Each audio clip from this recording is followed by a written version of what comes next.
So, Kester, if we've been told all our lives by our mums and our parents and other people, give is better than to receive and to be grateful, why does this remain an elusive practice for many of us?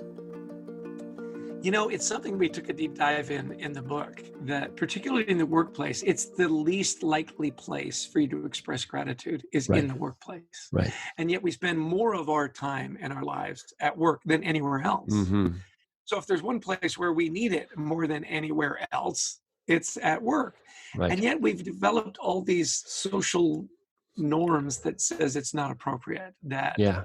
it's not politically correct, and people have become afraid that they'll say something that'll be misinterpreted, and all of a sudden they're in the HR office being reprimanded, and it's really too bad, because these simple niceties, simple compliments, simple things that were a part of our society not too long ago Mm-hmm. have sort of been weeded out.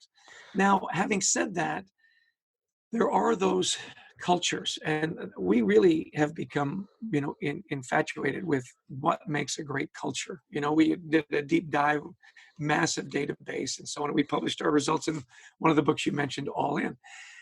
That part of we cheer for each other, that we look out for each other. Our good friend, Gary Ridge, who is also an Aussie and one of the happiest guys. He's the CEO and president of WD-40, which is an extraordinary company culture.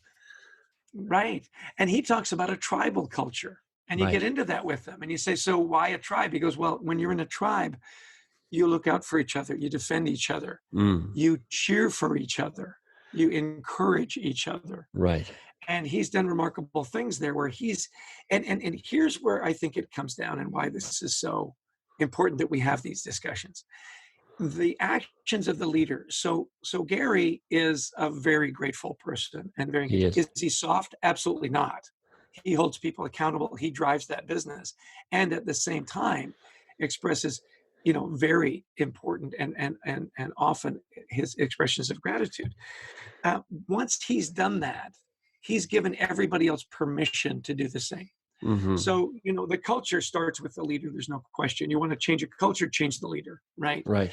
So more and more, as we coach leaders and we engage with organizations, we say, look, people are looking to you as to what is appropriate.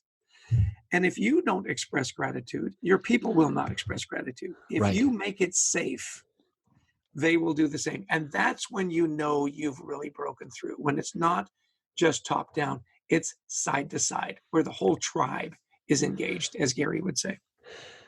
So where do I start? Because it feels like, or it could feel like, this whole thing about, okay, I've got to shift to greater gratitude. Chester's kind of convinced me that that's going to be helpful, not just for me, a nourishing act for me, but it will potentially be a nourishing act for that person who I'm seeing and I'm recognizing.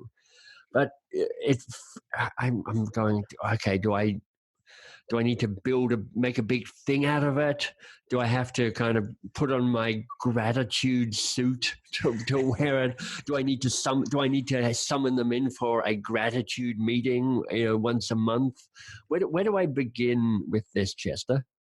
Well, I laugh because when you said gratitude suit, I thought of that tuxedo that you wore at Breakfast 50. And I think That's right. If there was ever a gratitude suit, it's that. For the listeners, Michael has this amazing paisley, beautiful tuxedo that only he can sport, by the way. I would look ridiculous. It is 100% polyester, but it looks all class, which is pretty much my modus operandi, which is try and look classy, really not classy, but anyway. Well, you bring up a brilliant point about I'll appear disingenuous and I'll appear bogus if all of a sudden I flip the gratitude switch, right? Mm-hmm. And this is where I think Marshall's work in stakeholder coaching is really important. I think you do tell people. I think you do bring in people and you say, look, I understand that we don't have as much recognition, appreciation, gratitude as we should. And I'm committed to change. And I want you all to know that. And I want you to hold me accountable. Nice. If I start getting negative and I start getting personal, call me on it. We call it 200% accountability, right? Right. I'm going to hold myself accountable, and I want you to hold me accountable, and I'm going to hold you accountable, and in a very positive way. Right. And then just start doing things. I always laugh that gratitude is like a muscle. And if you haven't been expressing gratitude, if you don't have an attitude where you appreciate people, it atrophies. And you've got to start building that muscle up again. And so we say, do it now, do it often, be specific, be sincere. And overarching all that, don't be afraid. Hmm. Because guess what? You're not going to be good at it right away.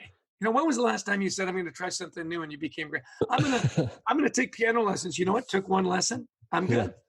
good. Oh man. I've got a I recording tell you what, contract and I'm going to tour. Yeah. if you figure that out, Chester, that is your solution for the speaking business drying up for the short term. It's like a one lesson go from doofus to genius on the piano. You're like you would cash it in. Sadly, I suspect that will be elusive. Right. So here's the trick. Here's the thing. Just start doing it. And Right. I liken it to a story of my wife Heidi, who I've heard you talk about your wife, and I know that we have this in common. We've married above our station, For sure. without question. She decided she needed to exercise more, and so she decided to run. And I hate running. I'd just as soon chase a tennis ball. That's my exercise. Right? So she starts to run, and initially she was a woman that ran. And she would get up in the morning and she'd run. And I know she didn't really care for it much. And then she found a running partner and then they started to run. Well, the more she did it, the better she got. She got Right. better shoes. She got better gear. She entered into a Ragnar. For people that know that it's a 100-mile relay race with 12 What? people on their team. I know, it's insane. She's done like 4 of them now.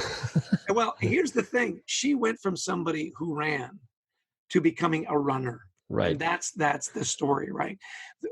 When you start using gratitude as a leadership a tool, it's one of those things that, yeah, it is something that you do. The more you do it, it becomes who you are.